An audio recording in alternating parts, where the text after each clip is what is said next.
नमस्कार दोस्तों, स्वागत है आपका आपके अपने यूट्यूब चैनल पर। तो पिछले सेशन में हम पढ़ रहे थे मध्य प्रदेश का भौगोलिक विभाजन।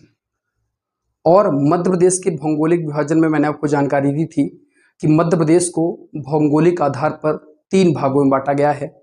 पहला मध्य उच्च प्रदेश, दूसरा सतपुड़ा श्रेणी प्रदेश और तीसरा पूर्वी पठार। मैंने आपको बताया था कि पूर्वी पठार में केवल और केवल आता है बघेलखंड का पठार, और सतपुड़ा श्रेणी प्रदेश में आप पूर्वी सतपुड़ा, पश्चिमी सतपुड़ा और बीचों बीच में निकलती है मैकल श्रेणी। बाकी ये जो नर्मदा सोन घाटी, मालवा का पठार, मध्य भारत का पठार, बुंदेलखंड का पठार और रीवा पन्ना का पठार, ये सारे के सारे जो हैं ये मध्य उच्च प्रदेश के वर्गीकरण है। ठीक है, मैंने आपको बता भी दिया था कि मालवा का पठार जो है ये है, आपको तरीका बताया था कि ये है 28%, ये है 26%, ये है 11%। 28%, 26%, 11%। मैंने आपको बताया था कि मध्य भारत का पठार और रीवा पन्ना की पठार की, मध्य भारत का पठार और रीवा पन्ना की पठार की आप तुलना करें तो जो मध्य भारत का पठार है वो है 10.7%। 10.7% ये मध्य भारत का पठार है, और ये जो रीवा पन्ना का पठार है ये 10.36% है। ठीक है, मैंने आपको ये भी कहा था कि बुंदेलखंड का पठार और बघेलखंड के पठार की तुलना करें तो बुंदेलखंड का पठार बड़ा है, ये है 7.6%, और ये जो बघेलखंड का पठार है ये है 7%। ठीक है, तो आपको पता चल गया होगा कि कौन सा पठार सबसे बड़ा है और कौन सा पठार सबसे छोटा है। ठीक है, तो सबसे बड़ा पठार जो है ये मालवा का पठार है, और सबसे छोटा पठार जो है ये है बघेलखंड का पठार, जिसे हम पूर्वी पठार कहते हैं। दूसरी बात, अगर मैं बताऊं हमें पढ़ना क्या क्या है, तो हमें पहला पढ़ना है इनकी स्थिति, कि भाई कौन सा पठार कहाँ स्थित है। पहली बात स्थिति। दूसरी हमें जाननी है कि कौन सा पठार कितनी ऊंचाई पर है। ठीक है, तीसरी बात हम जानेंगे कि किस पठार की का निर्माण किससे हुआ है, कौन सा पठार किससे बना है। चौथा हम जानेंगे इस पठार में कौन कौन सी मिट्टी है, तो मिट्टियों के बारे में जानेंगे। हम देखेंगे कि किस पठार में कितनी वर्षा होती है।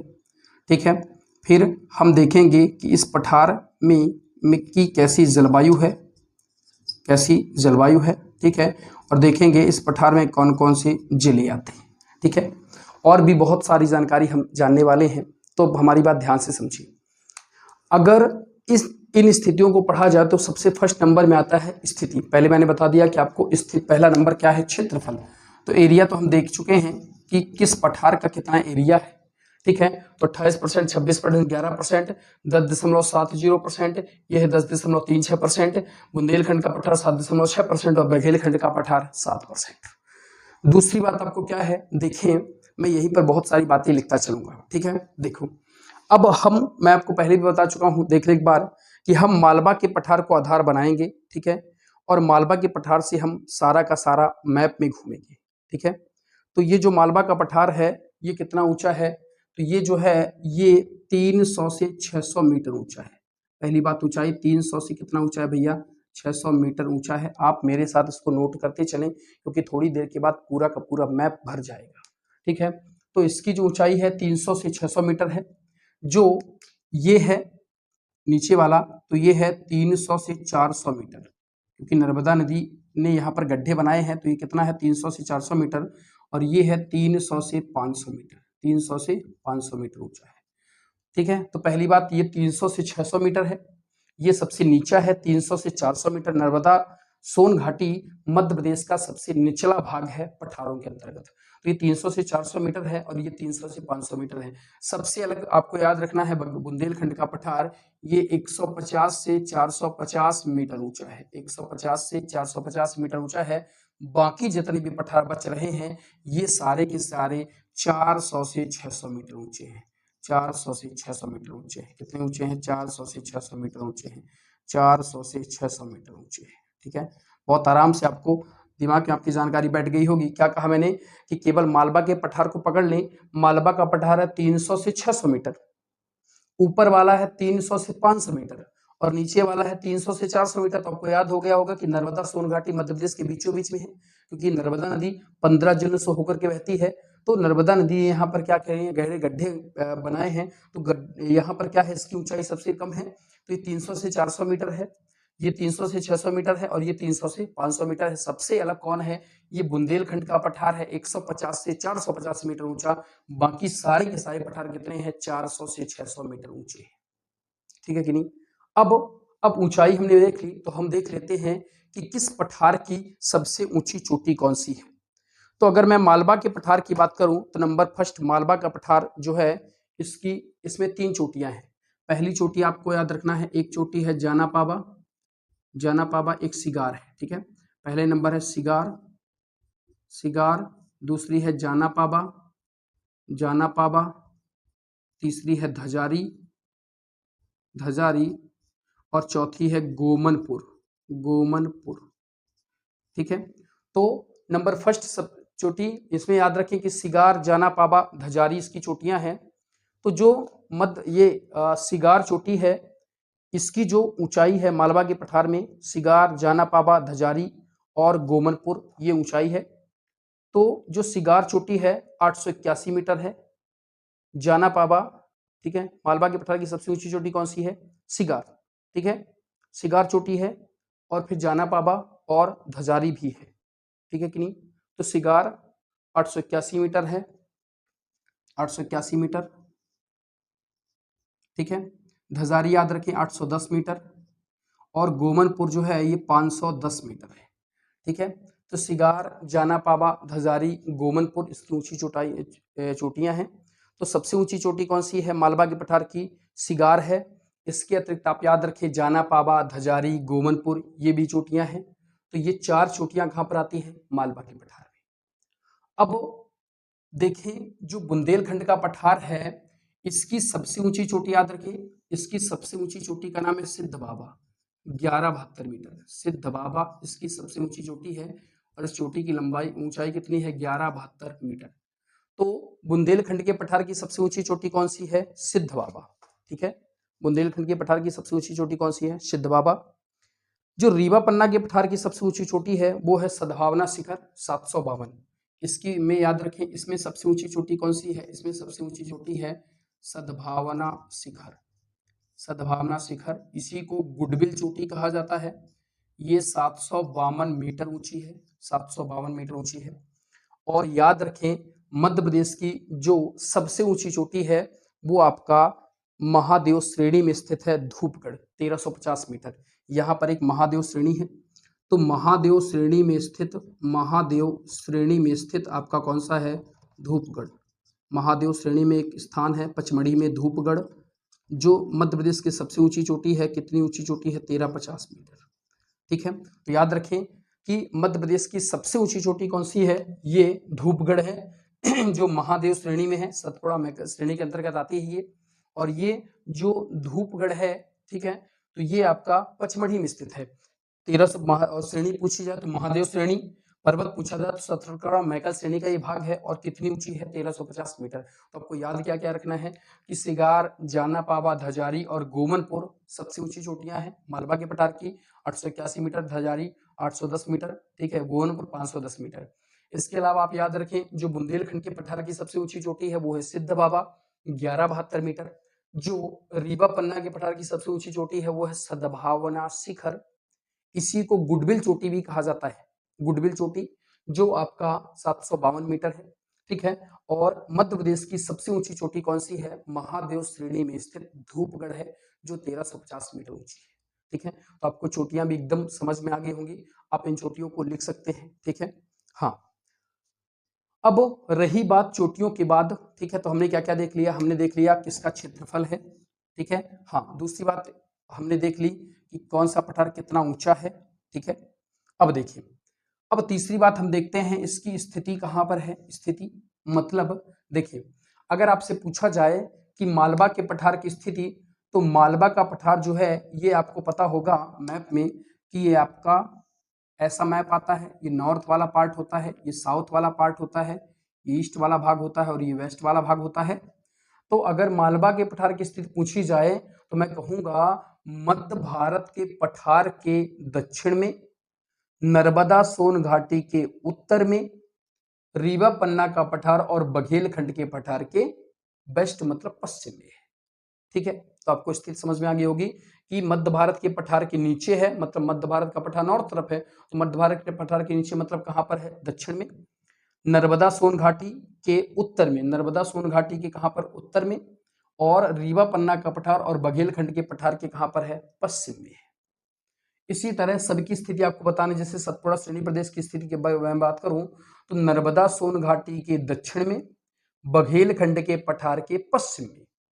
ठीक है, अगर मैं कहूं बुंदेलखंड का पठार तो मैं कहूंगा कि मध्य भारत के पठार के पूरब में, रीवा पन्ना के पठार के पश्चिम में। ठीक है, और इन सबके मालवा सोन नर्मदा सोन घाटी के उत्तर में है। ठीक है, तो आपको स्थिति तो बहुत अच्छे से समझ में आ जाएगी अगर आपको पता होगा तो। मैंने आपको बताया कि यहाँ पर मालवा का पठार है, उसके बीचों मध्य प्रदेश के बीचों बीच से नर्मदा नदी निकलती है, तो ये नर्मदा सोन घाटी है। उसके नीचे ये सतपुड़ा मैकल श्रेणी है, ऊपर मध्य भारत का पठार है, उसके बगल में बुंदेलखंड का पठार है, फिर रीवा पन्ना का पठार है, और फिर बघेलखंड का पठार है। ठीक है, ये इतनी बात आपको समझ में आ गई होगी स्थिति।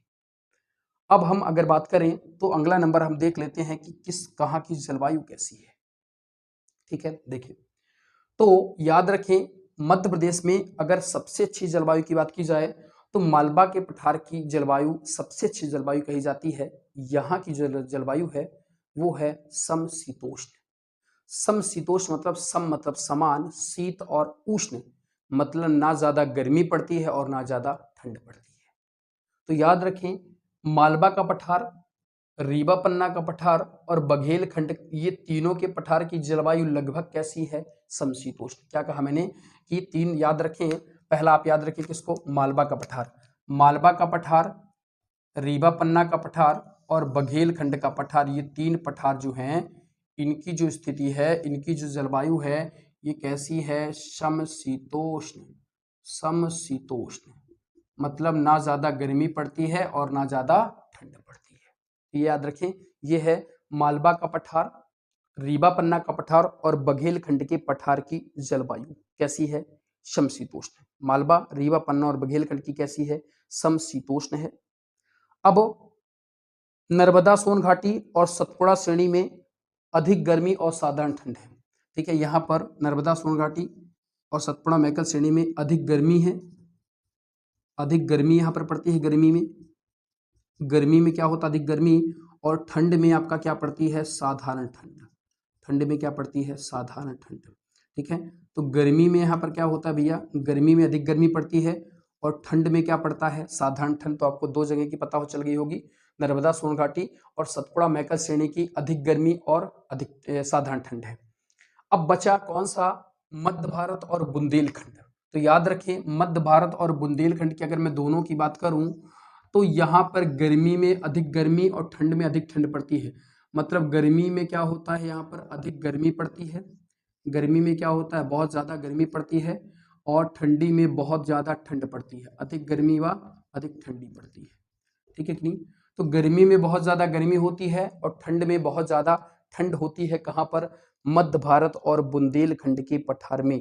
मतलब ये अधिक गर्मी अधिक ठंडी वाला एरिया है। तो कैसे याद रखेंगे, मालवा के पठार के पास में रीवा पन्ना का दिख रहा है और बघेलखंड, तो इन तीनों की जलवायु कैसी है, समशीतोष्ण। ठीक है, ना ज्यादा ठंडी ना ज्यादा गर्मी। नीचे आएंगे तो नर्मदा सोन घाटी और सतपुड़ा श्रेणी है, तो याद रखें यहाँ पर अधिक गर्मी पड़ती है और साधारण ठंड पड़ती है। हम जब वर्षा जलवायु बताएंगे तो मैं बताऊंगा आपको, अभी याद रखना है आपको कि यहाँ पर अधिक गर्मी पड़ती है व ठंड में कैसी पड़ती है, साधारण ठंड। ऊपर बचे दो भाग मध्य भारत और बुंदेलखंड, तो गर्मी में अधिक गर्मी होती है और ठंड में क्या होती है, अधिक ठंड होती है। आपने इतना भाग नोट कर लिया होगा। ठीक है कि नहीं। अब बात आज करते हैं अपन, अब बात करते हैं अपन जिलों की।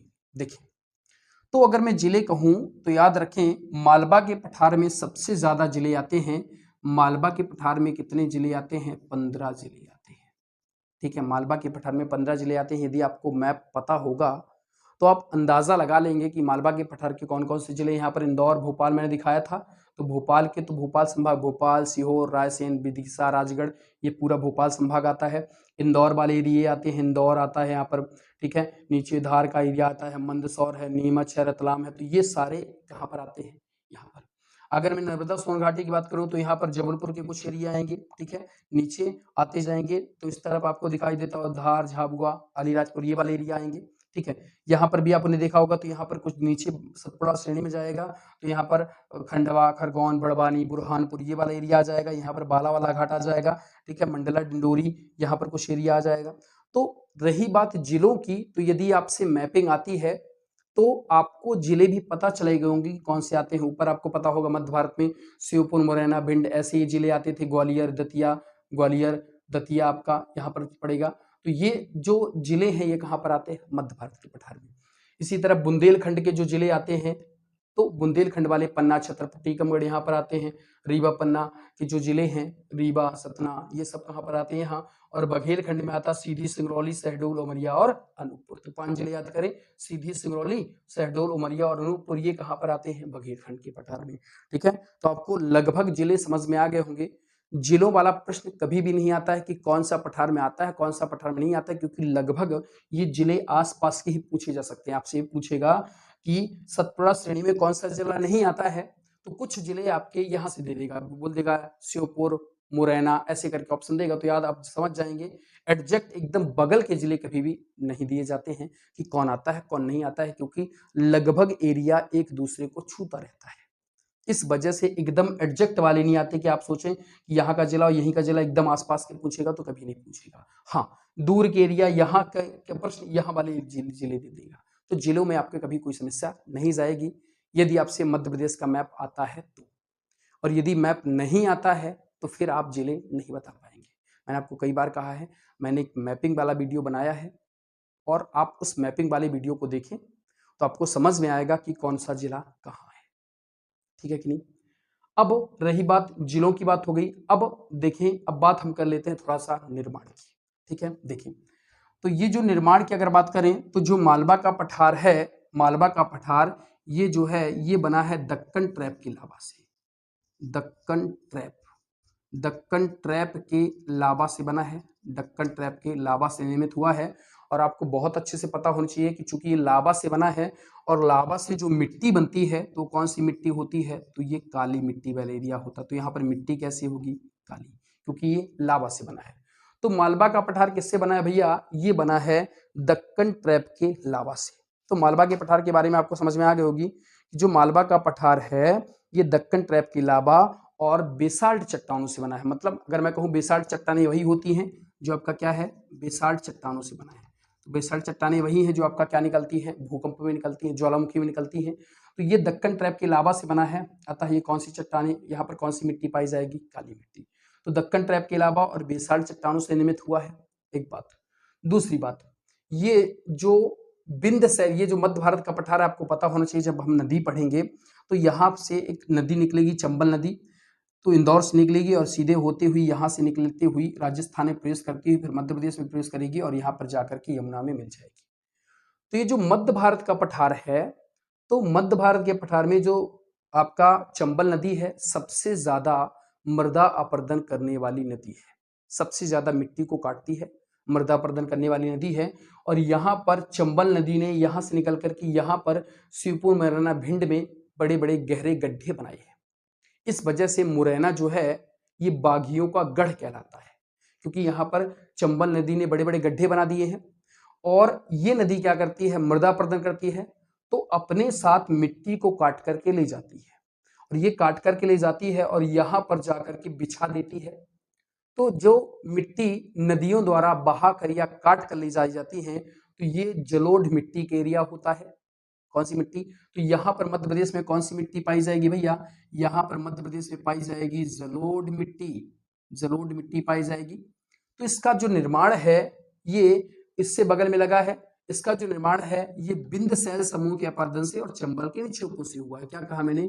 इसका जो निर्माण है ये बिंद शैल समूह, बिंद सैल समूह के अपरदन से, काटने से, बिंद सैल समूह के अपरदन से, अपरदन से। और दूसरा क्या है भैया?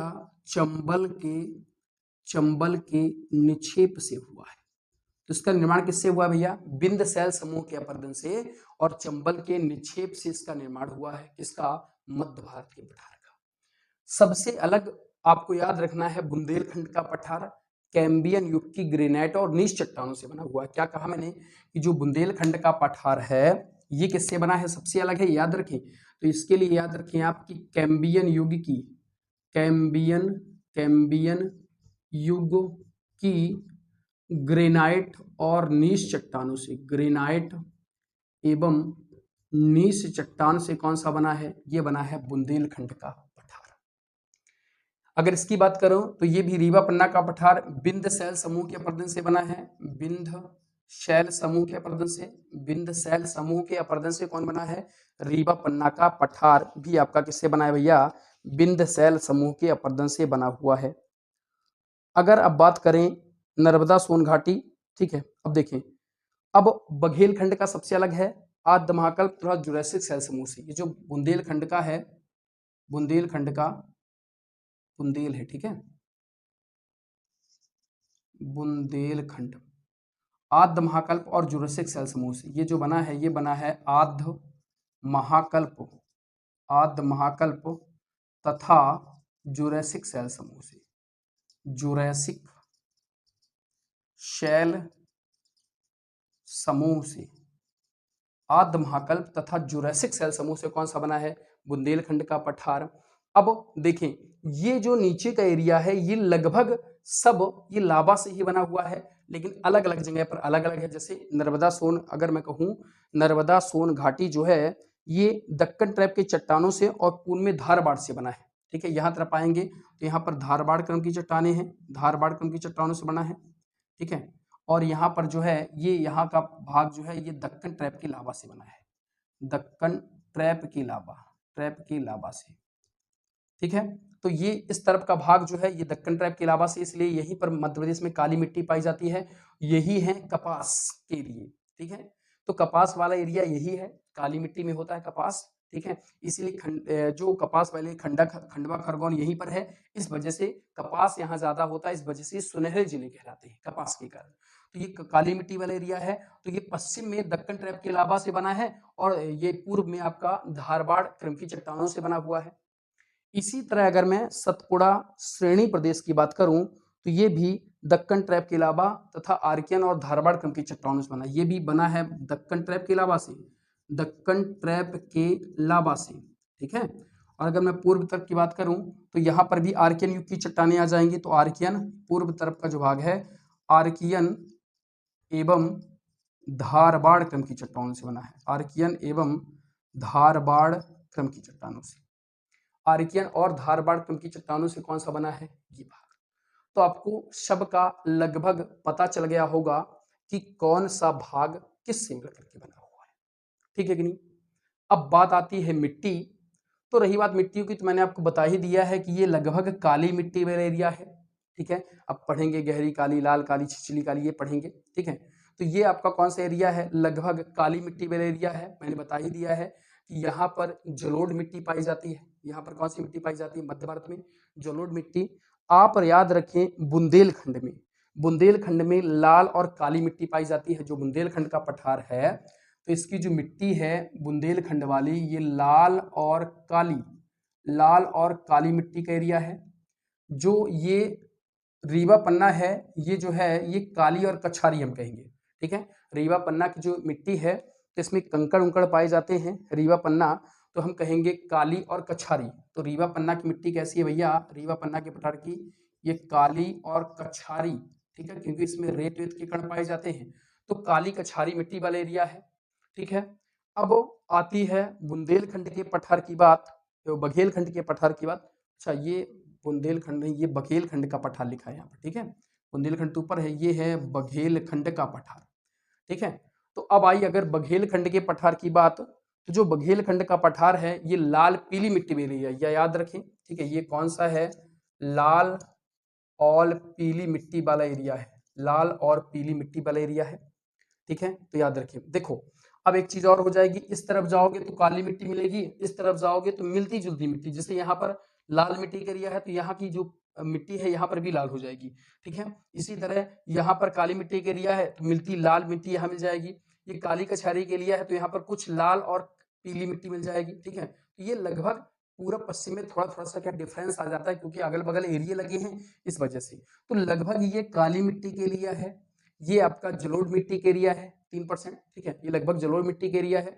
यहाँ पर बुंदेलखंड में याद रखिए लाल और काली मिट्टी है। रीवा पन्ना में काली कछारी, कछारी जिसमें रेत कीकड़ पाए जाए। और बघेलखंड के पठार की मिट्टी याद रखें आपकी कैसी है, लाल पीली, एग्जाम में कई बार पूछी गई है। तो ये लाल पीली मिट्टी वाला एरिया है। तो आपको क्या क्लियर हो गया, आपकी मिट्टियां भी लगभग क्या हो गई, क्लियर हो गई। अब लास्ट बचा हुआ है वर्षा, ठीक है। तो याद रखें, अब वर्षा के लिए भी मैंने कहा है कि बुंदेलखंड को ही पकड़ के चलना है। तो बुंदेलखंड में याद रखें कि यहाँ पर आपका 50 से 75 सेंटीमीटर वर्षा होती है, 50 से 75 सेंटीमीटर वर्षा होती है। सेम मध्य भारत में भी 50 से 75 सेंटीमीटर वर्षा होती है, ठीक है। बुंदेलखंड में याद रखें 75 से 100 सेंटीमीटर वर्षा होती है। बुंदेलखंड में कितना, 75 से 100, क्या कहा मैंने, 50 से 75, 50 से 75, अब 75 पे खत्म हुआ है, तो यहाँ 75 से 100 सेंटीमीटर वर्षा होगी, ठीक है, 75 से 100 सेंटीमीटर वर्षा होगी। अब आता है रीवा पन्ना का पठार, अब आता है रीवा पन्ना का पठार जो है, ठीक है। अब जो वर्षा की बात आएगी तो ये है रीवा पन्ना का पठार, ठीक है। तो रीवा पन्ना के पठार की अगर हम वर्षा की बात करें, ठीक है, आपको दो बात याद हो गई होगी, केवल मालवा के पठार को पकड़े रहेंगे तो आपको वर्षा में कभी दिक्कत नहीं आएगी। 50 से 75, 50 से 75, बुंदेलखंड में 75 से 100, रीवा पन्ना में याद रखें 100 से 125, रीवा पन्ना में कितनी याद रखें, 100 से कितनी वर्षा होती है, 125 सेंटीमीटर, 100 से 125 सेंटीमीटर। इसी तरह आप याद रखें नर्मदा सोन घाटी में है 70 से 140 सेंटीमीटर, नर्मदा सोन घाटी में कितनी वर्षा होती है भैया, 70 से 140 सेंटीमीटर आपका नर्मदा सोन घाटी में वर्षा होती है। अब बचा है बघेलखंड का पठार, तो बघेलखंड में सबसे ज्यादा वर्षा होती है 125 से 140 सेंटीमीटर। यहाँ पर कितनी वर्षा होती है भैया, 125 से 140 सेंटीमीटर यहाँ पर वर्षा होती है। अब अंतिम बचा है सतपुड़ा श्रेणी प्रदेश, तो सतपुड़ा श्रेणी प्रदेश में है 55 से 140, यहाँ पर कितनी वर्षा होती है भैया, 55 से 140 सेंटीमीटर तक क्या होती है वर्षा। तो फिर से मैं बता रहा हूं, पकड़ के चलें आप मालवा को, तो 50 से 75, 50 से 75, बगल में 75 से 100, 75 से 100, 100 में खत्म हुआ है, तो 100 से 125, 50 से 75, 50 से 75, 75 से 100, 100 से 125, 125 से 140, 125 से 140, यहाँ पर 70 से 140 और यहाँ पर 55 से 140, ठीक है। तो सबसे ज्यादा जो वर्षा है, ठीक है, तो कहां पर होती है, तो सबसे ज्यादा देखें, सबसे ज्यादा वर्षा मध्य प्रदेश में पचमढ़ी में होती है, ठीक है, पचमढ़ी में 199 सेंटीमीटर वर्षा होती है यहाँ पर। तो सबसे ज्यादा वर्षा जो है कहां पर होती है, पचमढ़ी में, याद रखिए इस बात को, पचमढ़ी में सबसे ज्यादा वर्षा होती है 199 सेंटीमीटर। अगर पूछे पार्टिकुलर स्थान तो पचमढ़ी है, लेकिन अगर पठार की बात करें तो सबसे ज्यादा वर्षा जो है ये बघेलखंड के पठार में होती है, 125 से 140 सेंटीमीटर, दोनों अलग अलग प्रश्न हैं। पठार की बात करेगा तो बघेलखंड का पठार, स्थान की बात करेगा तो पचमढ़ी। और सबसे कम वर्षा जो है ये मध्य प्रदेश में होती है भिंड में, श्योपुर मुरैना भिंड, यहाँ पर एक एरिया है भिंड का, गोहद, गोहद भिंड में आता है, गोहद भिंड में आता है। और मध्य प्रदेश में सबसे कम वर्षा 55 सेंटीमीटर यहीं पर होती है। तो सबसे कम वर्षा यहीं पर होती है। कुछ किताबों में लिखा हुआ है कि जो मालवा का पठार है वो बंगाल की खाड़ी और अरब सागर दोनों मानसून से यहाँ पर वर्षा होती है, ये भी बात आप याद रखिए, कुछ किताबों में ऐसा लिखा हुआ है, ठीक है। तो हमने क्या क्या देख लिया, हमने देख लिया क्षेत्रफल देख लिया, स्थिति देख ली, ठीक है, ऊंचाई देख ली, जिले देख लिया, निर्माण देख लिया, जलवायु देख लिया, वर्षा देख लिया, ठीक है। अब रही बात वनों की, थोड़ा सा वन भी जान लें, ठीक है। वन ध्यान रखें कि ये जो सतपुड़ा श्रेणी वाला एरिया है, तो सतपुड़ा श्रेणी वाला लगभग 50% भाग वनों से ढका हुआ है, वनों से ढका हुआ है। तो मध्य प्रदेश में सबसे ज्यादा वन यहीं पर पाए जाएंगे, ठीक है। तो मध्य प्रदेश का सतपुड़ा श्रेणी प्रदेश का लगभग भाग 50% भाग वनों से ढका हुआ है। यहाँ पर याद रखें कि यहाँ पर राजस्थान है, और राजस्थान में वर्षा बहुत कम होती है, रेगिस्तानी एरिया है। तो यहाँ पर वर्षा कम होने के कारण यहाँ पर के में भी वर्षा कम होती है, इसीलिए यहाँ पर गोहद भिंड यहीं पर है, राजस्थान के कारण यहाँ पर वर्षा कम होती है। तो इस वजह से यहाँ पर कैसे बन पाए जाएंगे, मध्य प्रदेश में यहाँ पर कैसे बन पाए जाते हैं, कटीले बन पाए जाते हैं। मध्य प्रदेश में यहाँ पर कैसे बन पाए जाते हैं, कटीले बन पाए जाते हैं, ठीक है। तो याद रखें वनों की स्थिति, और बाकी थोड़ी में सभी जगह थोड़ा थोड़ा वन है। तो यहाँ 50% सबसे ज्यादा वन, और यहाँ पर कैसे वन मध्य प्रदेश में पाए जाते हैं, कटीले वन पाए जाते हैं। तो ये हमने वनों की स्थिति देख ली। ठीक है, रही बात खनिज, खनिज कौन कौन से निकलते हैं, तो ये हम खनिज वाले चैप्टर में पढ़ेंगे। ठीक है, उद्योग कौन कौन से हैं, तो इंडस्ट्री जो है ये नेक्स्ट पार्ट में हम डिस्कस करेंगे। तो ये आपको वीडियो अच्छे से समझ में आया होगा। मैंने इसमें लगभग मध्य प्रदेश को कवर कराने का प्रयास किया है। दोस्तों, आप इस वीडियो को कम से कम 1 से 2 बार जरूर देखें, और एकदम आपको परफेक्ट जानकारी याद हो जाएगी। 1 से 2 बार आप वीडियो को देखें, और इसकी जो जानकारी मैंने बताई है आप पॉज करते इसको लिखते चलें। ठीक है, नोट भी करते चलें। ठीक है, तो मिलते हैं आपसे नेक्स्ट वीडियो में, तब तक के लिए धन्यवाद।